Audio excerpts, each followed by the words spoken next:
Look at that, it's right now. Chapter 17. I sit on the hot seat. I sit on the hot seat. Here we go. What were you thinking? Clarice cradled Selena's head in her lap. Selena tried to swallow, but her lips were dry and cracked. Wouldn't listen. Cabin would only follow you. So you stole my armor? Clarice said in disbelief.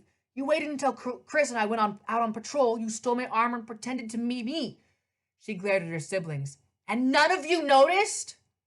The area's campers developed sudden interest in their combat boots. Don't blame them, Selena said. They wanted to believe it was you. You stupid Aphrodite girl, Clarice sobbed. You charged a Draken. Why? It's all my fault, Selena said, a tear streaking the side of her face.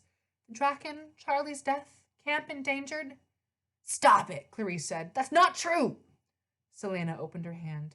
In her palm was a silver bracelet with a scythe charm, the mark of Kronos. A cold fist closed around my heart. You were the spy. Selena tried to nod. Before I liked Charlie, Luke was nice to me.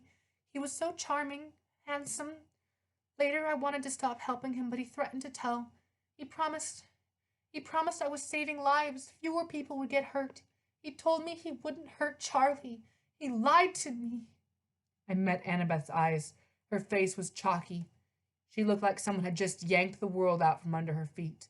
Behind us, the battle raged. Clarice scowled at her cabin mates. Go help the centaurs! Protect the doors! Go! They scrambled off to join the fight. Selena took a heavy, painful breath. Forgive me? You're not dying, Clarice insisted. Charlie. Selena's eyes were a million miles away. See, Charlie. She didn't speak again. Clarice held her and wept. Chris put his hand on her shoulder. Finally, Annabeth closed Selena's eyes. We have to fight. Annabeth's voice was brittle. She gave her life to help us. We have to honor her. Clarice sniffled and wiped her nose. She was a hero. Understand? A hero! I nodded. Come on, Clarice. She picked up a sword from one of her fallen siblings. Kronos is going to pay.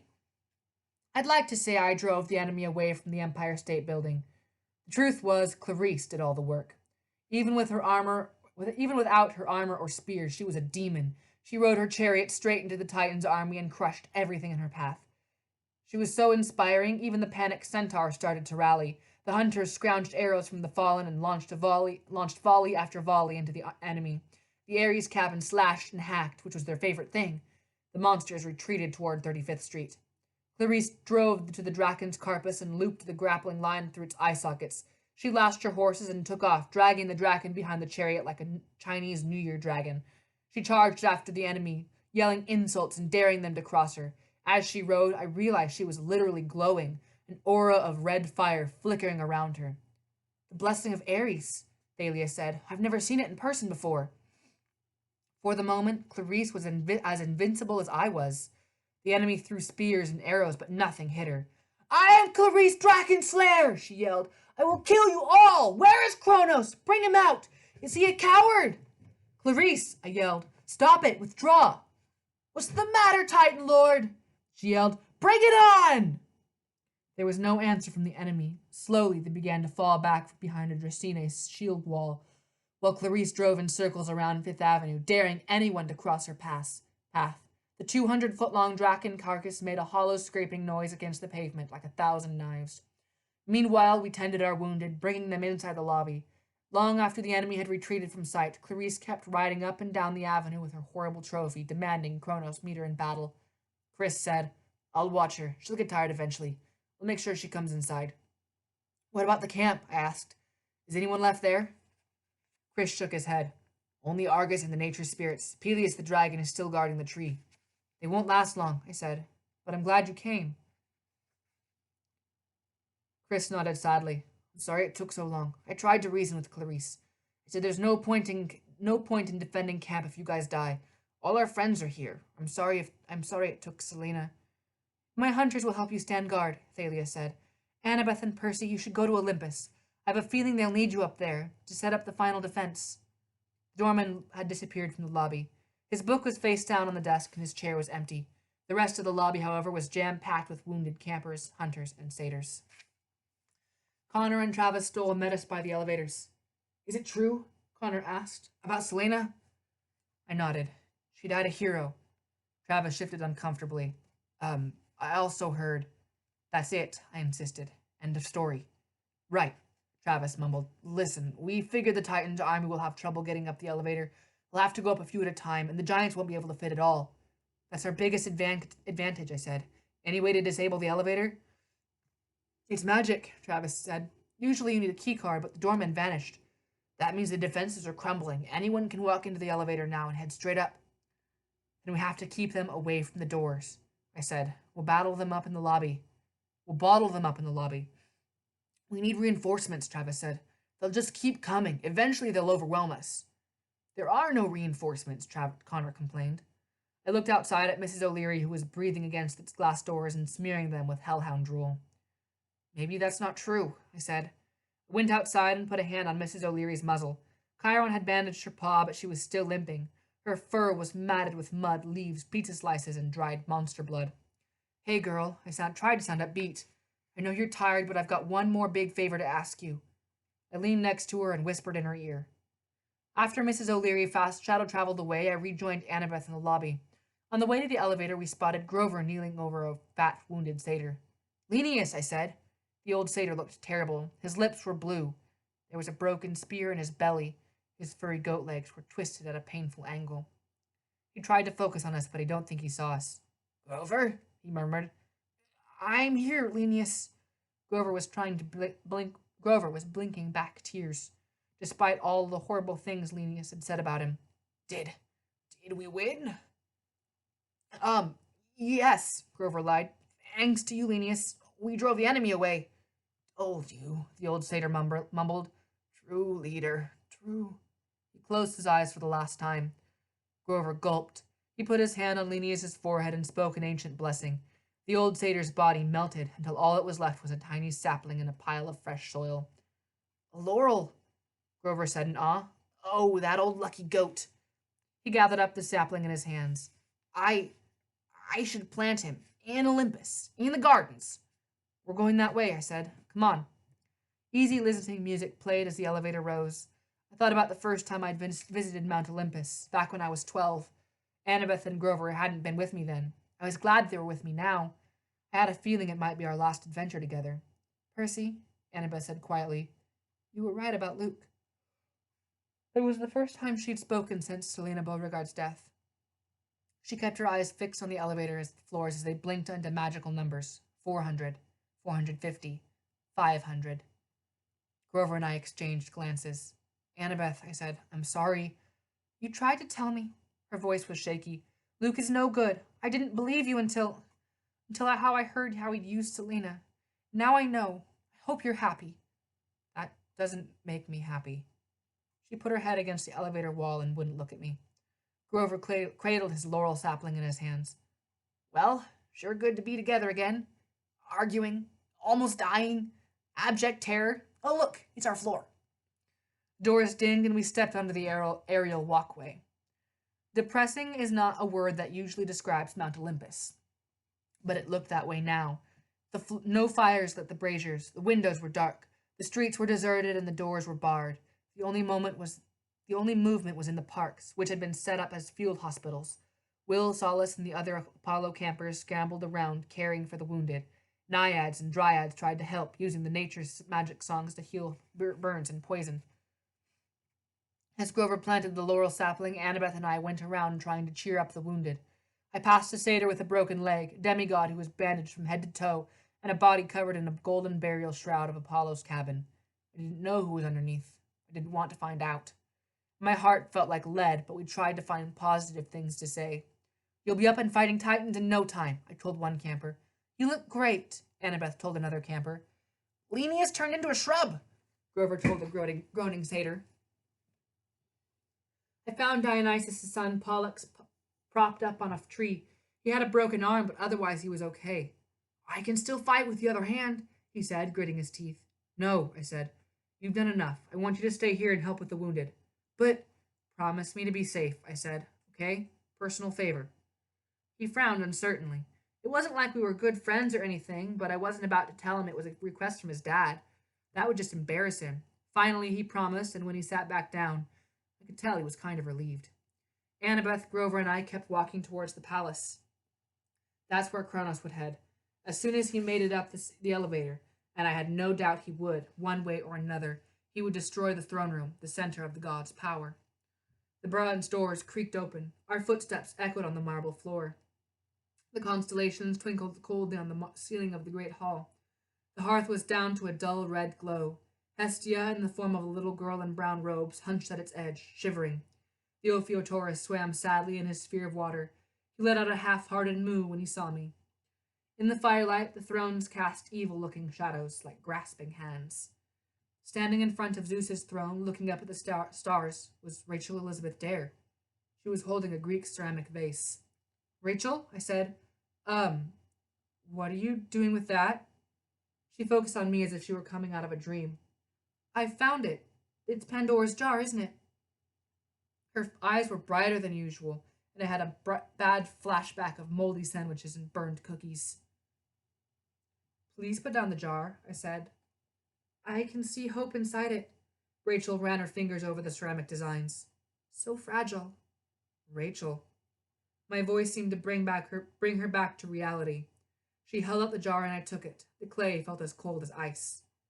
Grover, Annabeth murmured, let's scout around the palace. Maybe we can find some extra Greek fire or Hephaestus traps. But, Annabeth elbowed him. Right, he yelled. I love traps. She dragged him out of the throne room. Over by the fire, Hestia was huddled in her robes, rocking back and forth. Come on, I told Rachel. I want you to meet someone. We sat next to the goddess. Lady Hestia, I said. Hello, Percy Jackson, the goddess murmured. It's getting colder, harder to keep the fire going. I know, I said. The Titans are near. Hestia focused on Rachel. Hello, my dear. You've come to our hearth at last. Rachel blinked. You've been expecting me? Hestia held out her hands. The coals glowed.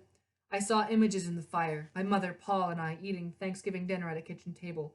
My friends and me around the campfire at Camp Half-Blood, singing songs and roasting marshmallows.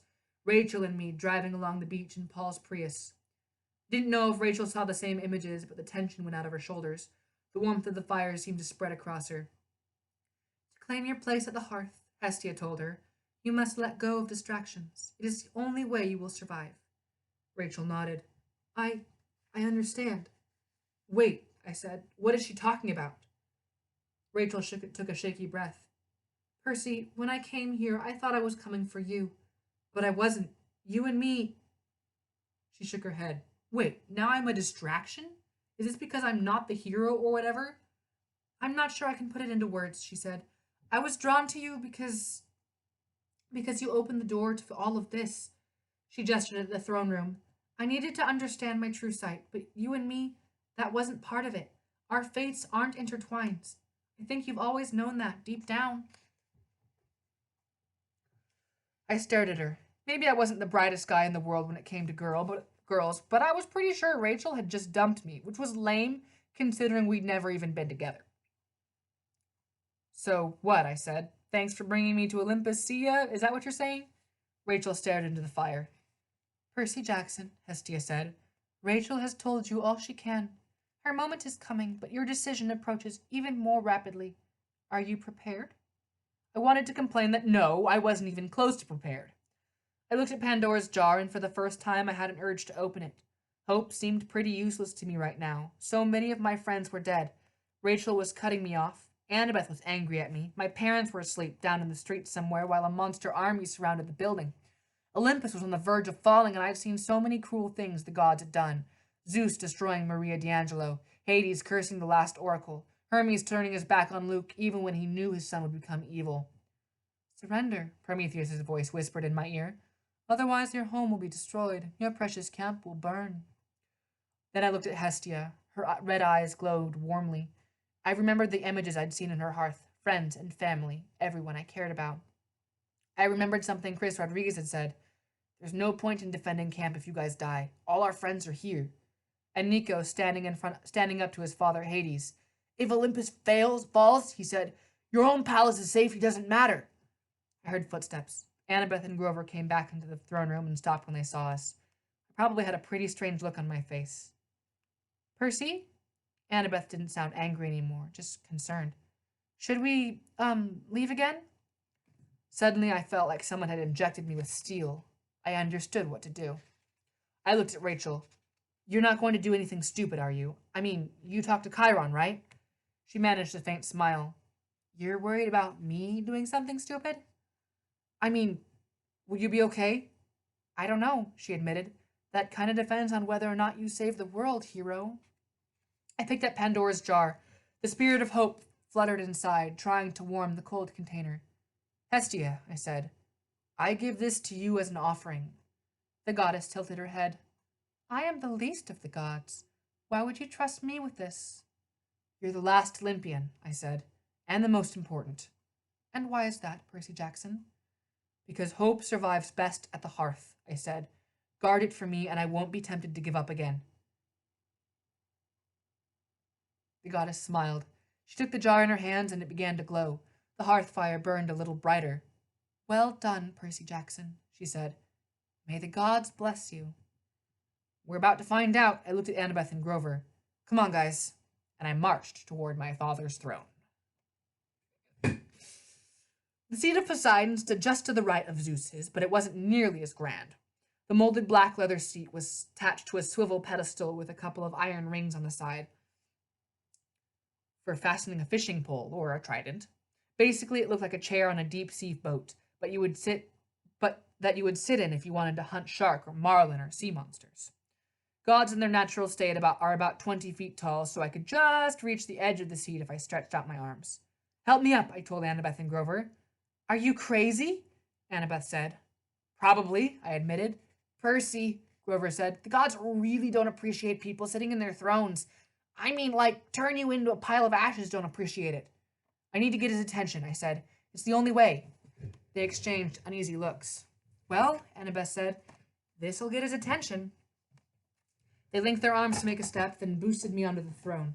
I felt like a baby with my feet so high off the ground. I looked around at the other gloomy, empty thrones, and I could only imagine what it would be like sitting on the Olympian Council. So much power, but so much arguing. Always 11 other gods trying to get their way.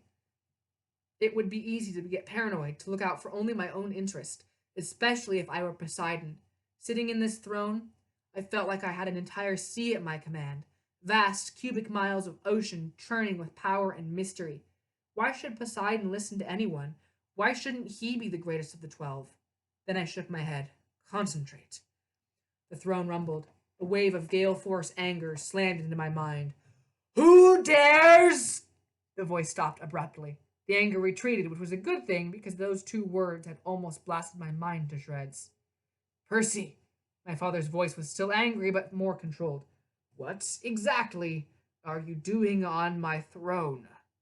I'm sorry, Father, I said. I needed to get your attention. That was a very dangerous thing to do, even for you.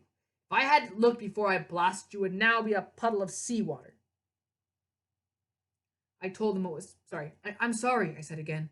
Listen, things are rough up here. I told him what was happening. Then I told him my plan. His voice was silent for a long time. Percy, what you ask is impossible. My palace... Dad, Kronos sent an army against you on purpose. He wants to divide you from the other gods because he knows you could tip the scales. Be that as it may, he attacks my home. I'm at your home, I said. Olympus. The floor shook. A wave of anger washed over my mind. I thought I'd gone too far, but then the trembling eased. In the background of my mental link, I heard underwater explosions and the sound of battle cries, cyclopes bellowing, mermen shouting. Is Tyson okay? I asked. The question seemed to take my dad by surprise. He's fine, doing much better than I expected, though peanut butter is a strange battle cry. You let him fight? Stop changing the subject. You realize what you are asking me to do? My palace will be destroyed, and Olympus might be saved. Do you have any idea how long I've worked on remodeling this palace? The game room alone took 600 years. Dad, very well, it shall be as you say. But my son, pray this works. I am praying. I'm talking to you, right? Oh, yes, good point. Amphitrite, incoming! The sound of a large explosion shattered our connection. I slipped down from the throne. Grover studied me nervously. Are you okay? You turned pale and you started smoking. I did not. Then I looked at my arms. Steam was curling off my shirt sleeves. The hair on my arms was singed. If you'd sat there any longer, Annabeth said, you would have spontaneously combusted. I hope the conversation was worth it. Moo, said the Ophiuchus in his sphere of water. We'll find out soon, I said. Just then the doors of the throne room swung open. Thalia marched in. Her bow was snapped in half and her quiver was empty. You've got to get down there, she told us. The enemy is advancing and Kronos is leading them. And that's where we'll stop for today. Chapter 18. My parents go commando!